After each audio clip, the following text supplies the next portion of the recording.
Hi, hope you're having an amazing day wherever you are. So today we have a very distinguished guest on our show, very privileged to have him. He's widely regarded as a crypto influencer with 193,000 followers on Twitter, and he has hold and passed on the lightning torch before, right? And he is also the making crypto history as we speak. And before that, he and his firm managed to be the first to convince a pension fund to invest in crypto. Now, probably many of you know now who he is. Of course, he is none other than the man, the legend, Anthony Pompliano, or famously known as the Pomp, right? And of course, if you want some very unique, insightful pieces that want to know what institutions are reading on crypto, be sure to subscribe to his daily newsletter of the chain Substack. Yeah, and also, he is very good at inviting who's who in the tech and crypto world to talk to him on in his podcast called Off the Chain. So yes, now on today's episode, unfortunately, it is only an audio interview because due to some internet connection, and he promised to do a video interview in the future. So stay tuned. But today we have very, very interesting conversations despite just being audio. Now, it is enough just to hear his voice, right? Now, we covered some personal questions at the end, right, that has not been asked elsewhere. I also asked him if he is a genie who can grant any wish that he wants. What is his number one wish for crypto?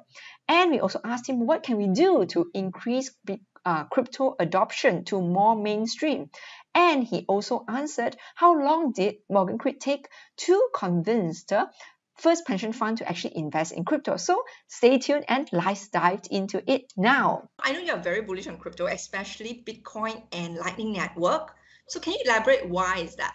I think that Bitcoin is a return to sound money that has the potential to create significant impact on the world and improve many different aspects that we slowly over time have forgotten about.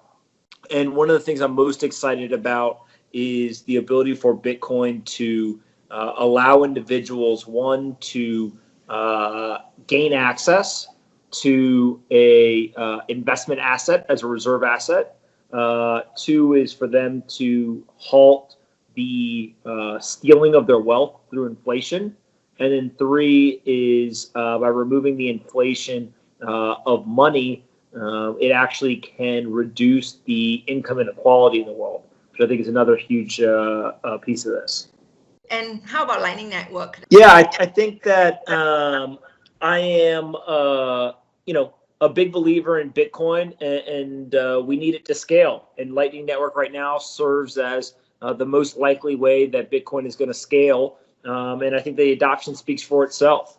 It's exploding in terms of the number of nodes, the payment channels, etc. And so I think that it's not only a really fascinating intellectual exercise on how to potentially scale Bitcoin, but that adoption is proving that a large percentage of people are flocking to the technology and to the network, and it's growing. And as long as it keeps growing, I think I'll remain bullish. You and CZ participating in the Lightning Torch, of course, also helped a lot. Yeah. Absolutely. Yeah. Okay. My next question is related to, the pension fund. Of course, you and Morgan Creek made crypto history by onboarding the first pension fund into, investing into first crypto-related companies and then eventually directly into crypto. So I just want to, I mean, as a subscriber, so I know a bit of the thesis of, what attracted the pension into saying yes to you. Can you share a bit more about the journey, right? To like, how many meetings did it take for you to convince them, right? What were the aspects that they were not comfortable with, or what were the aspects that they were more resonated with? And like in the end, of course, then what was it that make them change their mind? And also eventually, when do you think will they actually invest in directly crypto? Well, I think that the pension funds and other institutional investors, what they're really looking for in their portfolios are non-correlated assets that have an asymmetric return profile. That's usually a very hard type of investment opportunity to find. We believe that certain aspects of the cryptocurrency industry provide that. So that's one story that we've told them and kind of talked through with them.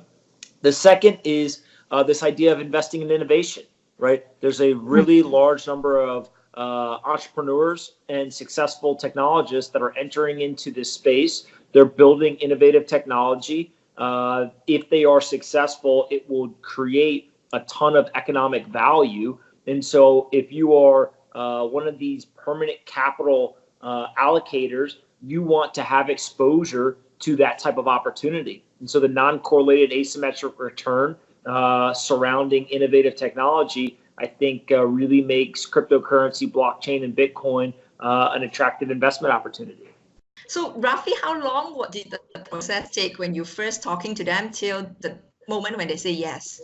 The public pensions took from the first time we met with them to them actually investing and signing the papers, etc., about 6 months. 6 months. Wow. Yeah. A long time.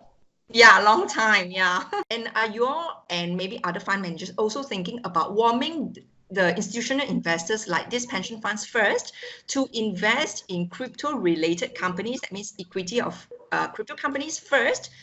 Before then, once they are very comfortable with that, then only the next phase is, or next step is to convince them to invest directly into crypto. Yeah, look, I think that they definitely want to kind of ease their way in. Owning equity in blockchain-related companies is a very low-risk way for them to do that. And in our fund, we have up to 15% that we can put into cryptocurrency. So they get a little bit of direct exposure. But I think that that's an important part of the story for them, is to get that exposure to direct investments in equity, get a little bit exposure to liquid cryptocurrency, and then eventually you can slowly ramp up to where they get direct exposure. So they're actually holding Bitcoin, Ethereum, et cetera, themselves and not through a fund manager. But I think that kind of evolution will take probably a couple of years. But we're excited to be working with some pretty innovative, forward-thinking people to get it done. Yeah, great. And I'm sure you're not stopping there. I'm sure you're talking to more pension funds. So that's great to see what's coming up next from Morgan Creek. Next, right? I have some questions related to now 2019 seems to be the trend of private companies introducing their own coins, right? So we have Facebook rumored to be launching something related to stablecoin. And of course, JPM coin is the famous one. So how do you see this trend play out, right? And how would that adoption, right, actually compete? Because you are a big proponent, and I also a believer of the public chains, public coins like Bitcoin and Ethereum and so forth. But you do have a lot of large companies with their own huge user base, which is a captive audience that can tap into to adopt this. So how do you see this trend play out? And look, I think that cryptocurrency itself is very much community driven, right? So this idea of the large audience is very intentional on our part. We do not feel like companies or investors can do this alone. This is not something that you kind of do in private. We believe that there is a very community driven ethos to the industry. And so the transparency that we show online, the ability to engage with the community, the kind of crowdsourcing of ideas and decisions, all of that is, a stance that we take where we believe that is important in the future success of this industry. And so we hope that more fund managers are kind of as transparent as we are. They engage with the community as much as we do, and also companies, right? We tell our founders, you cannot just go hide in the corner and build a company in this space. You need to, kind of reflect the ethos of the industry, and you'll be rewarded for it. And so, so far, so good for us and for our companies. And hopefully we continue to do things that are a win-win for both the community and us. Yeah, and I think you probably have done a great job in that, right? Because I mean, Morgan Craig Digital is of course pushing on, and I'm sure talking to many more institutions. And you, as like the co-founder and the partner in Morgan Craig Digital, are clearly, very good at kind of like the marketing side of it, right? So I think that's it's just good a combination. It's not just good enough to have a good offering or good product, right? You also need to have the visibility out there. Next on exchanges, right? So we know that there are going to be Wall Street related crypto exchanges coming along, backed Aries X, Nasdaq. And how do you see that? And meanwhile, of course, we have incumbents like Binance, Coinbase. So again, how do you see that space, right? That competitive landscape playing out in the next few years?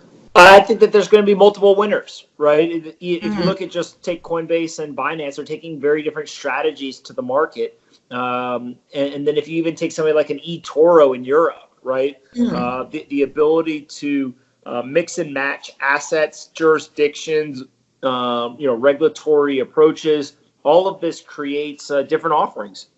And there's going to be users that choose each one of those, and so it's not winner take all. There's going to be Mhm. multiple winners, and I think kind of how we watch this play out is going to be one fascinating, and two, probably 3 or 4 years from now, we'll know which strategies were the right ones. But it's hard to predict that stuff, and we spend most of our time thinking through the different elements of who's going to be successful and who's not. Bitcoin itself, right? I mean, I guess in the very beginning, of course, Bitcoin was just used by tech geeks, right? And of course, today is really, I believe, it's more like early majority, if I can call it that, right? So I think it's estimated to be about 40 million people have some exposure to Bitcoin and crypto.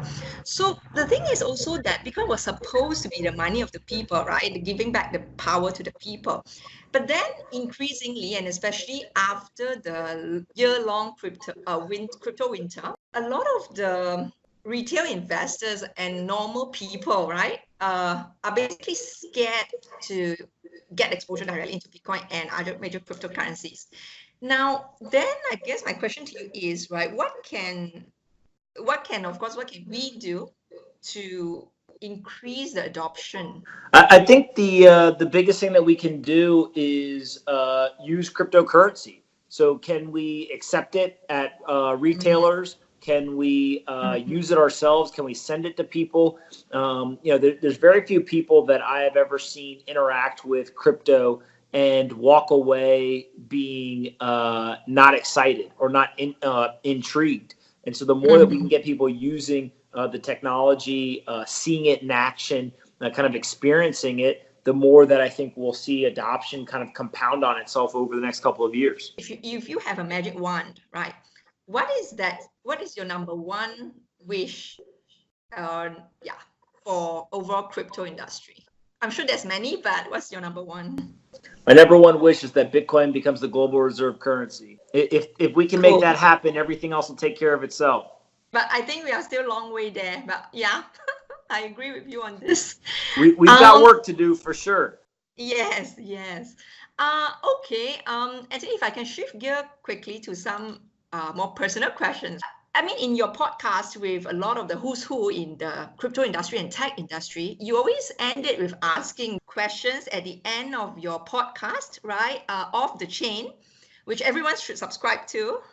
And you ask all your guests who are the who's who in crypto and tech industry on whether they believe in aliens or not. So my question to you is, why are you so fascinated with aliens? I think that the question that I normally ask around aliens is really to understand how people think.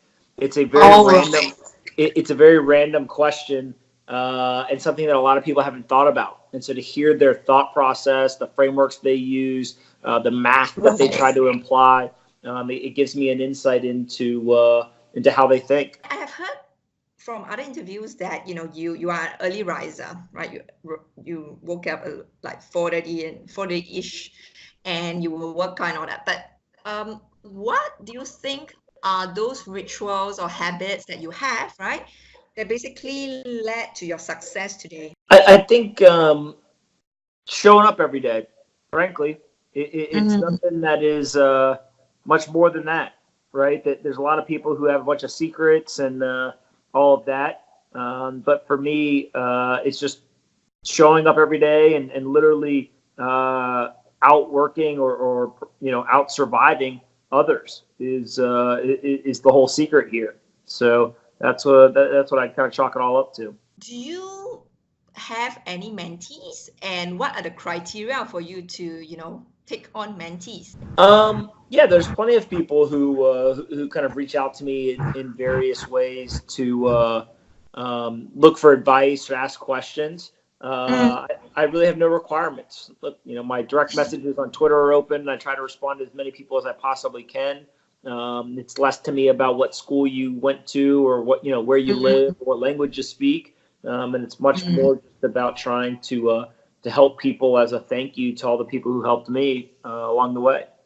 No, it's really, really good to know that the crypto world has you. That's really, really important. What book will you write and why? No book. I just tweet. I don't need a book. No book? Okay. Just tweeting's fine. Okay, maybe a book of all these short tweets of yours then, just a compilation in the future. So somebody else can put together that book. I've done all the tweeting. They can do the collection. Thank you so much, Anthony. I really appreciate your time. Okay, thank you. Now, if you enjoyed that episode, please subscribe. Please leave a like, leave a comment as well, right? And I'm going to definitely have more expert interviews like this in the future, either in the form of audio interviews or video interviews, whichever works, yeah? And yes, hope you have a great day wherever you are. Live with high energy, live with passion. Thank you so much for watching and see you tomorrow.